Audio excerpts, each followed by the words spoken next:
Getting into the trunk can be done a few different ways. So you can utilize the key fob to do it, but just underneath the Honda badge, there's also a little button that you can push in order to lift it up instead. And there is a surprising amount of room back here. Feature-wise, there's nothing off to the left side, nothing off to the right side. This one has the available thermoplastic rubber tray that you're going to find right from the factory. And honestly, the rubber tray, at least for the first row, second row seats, useful.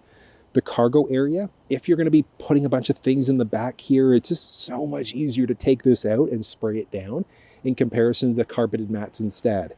But that's going to come down to a matter of preference. But underneath the tray here, lifting up, you're not going to find a spare tire inside of the ride. So there's just a little inflator kit.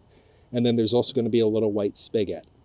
Folding down the second row seats has to be done from the trunk area to a degree. So there are releases on the left and the right hand side. So you can pull those releases.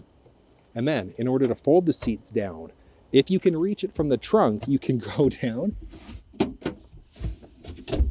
and push in order to lower the seats. But if you can't reach it from the trunk area, pop those second row doors open and you can fold down the seats. And it's a 40-60 split. And you do have quite a little bit of space inside of this ride. Then the dimensions that you're looking at for behind the first row are going from right where the trunk would close, so right at the end there, to just in behind that little armrest between the first row seats. So if the driver's seat, passenger seat were forwards or backwards, you'd lose or gain a little bit of extra space, but you can fit a lot of junk inside of this trunk.